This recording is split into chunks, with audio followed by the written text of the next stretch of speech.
Hello बच्चों, आप लोग हिंदी व्याकरण के अंतर्गत वर्ण और वर्णमाला कल पढ़ चुके हैं।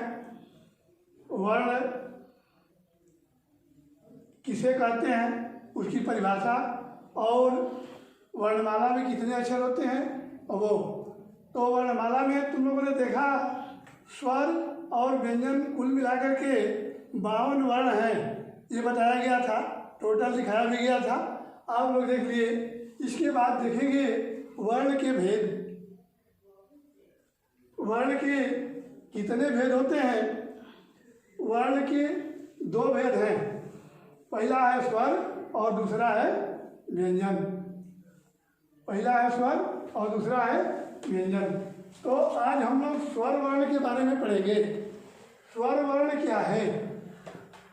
तो जिन वर्णों का उच्चारण करने में किसी दूसरे वर्ण या अक्षर की सहायता न लेनी पड़े उनको स्वर कहते हैं।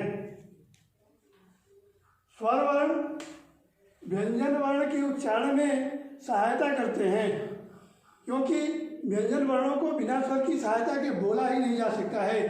जैसे क बोलेंगे तो क में अ रहता है, आधा क प्लस अ बराबर पूरा क, ठीक है। वास्तव में क के नीचे हलंत रहेगा तभी शुद्ध है, लेकिन उच्चारण की सुविधा के लिए हम लोग पूरा क लिख देते हैं, उसको हटा देते हैं। तो हर वर्णों में, व्यंजन वर्णों में अ छुपा है। तो कुल मिलाकर स्वर वर्ण जिन वर्णों का उच्चारण करने में दूसरे वर्णों की सहायता न लेनी पड़े उनको स्वर वर्ण कहते हैं।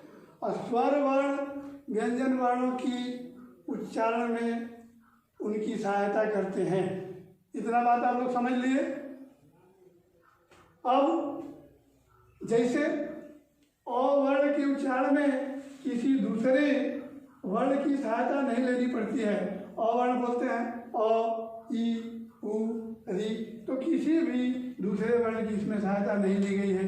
लेकिन जब क वर्ण हम बोलेंगे तो क वर्ण के उच्चारण में क और अ का क देर तक आएगा तो आ जाएगा।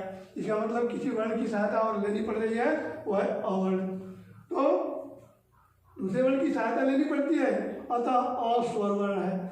क्यों कि अ में सहायता नहीं लेनी पड़ रही है, इसलिए अस्वर वर्ण है।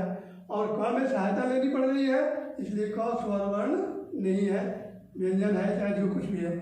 फिर बाद में आप लोग देखेंगे व्यंजन। अब देखिए स्वर वर्ण की संख्या 11 होती है।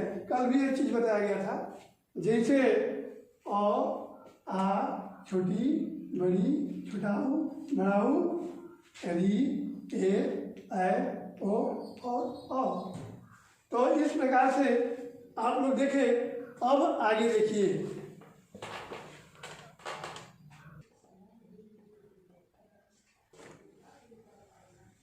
तो स्वर वर्ण के भेद। स्वर वर्ण के मुख्यतः 2 भेद हैं। पहला है ह्रस्व स्वर और दूसरा है दीर्घ स्वर। ह्रस्व माने छोटा और दीर्घ माने बड़ा। तो ह्रस्व स्वर किसे कहते हैं? जिन स्वरों के उच्चारण करने में एक मात्रा का समय लगता है उन्हें ह्रस्व स्वर कहते हैं। जिन वर्णों का उच्चारण करने में एक मात्रा का मैंने थोड़ी देर का समय लगता है उसको ह्रस्व स्वर कहते हैं। जैसे ह्रस्व स्वर का उदाहरण नीचे लिखा हुआ है, अ, छोटी, छोटाऊ, री इत्यादि। इनका उच्चारण करने में कम समय लगता है। फिर दूसरा है दीर्घ स्वर। जिन वर्णों का उच्चारण करने में 2 मात्रा का समय लगता है उन्हें दीर्घ स्वर कहते हैं।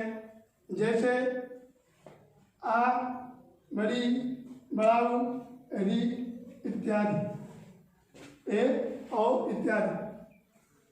अब आप लोग देख लिए ह्रस्व स्वर और दीर्घ स्वर। इसके अतिरिक्त इसके और भी भेद हैं। इसके अतिरिक्त इसके और भी भेद हैं जो आप लोगों को कल बताए जाएंगे। धन्यवाद।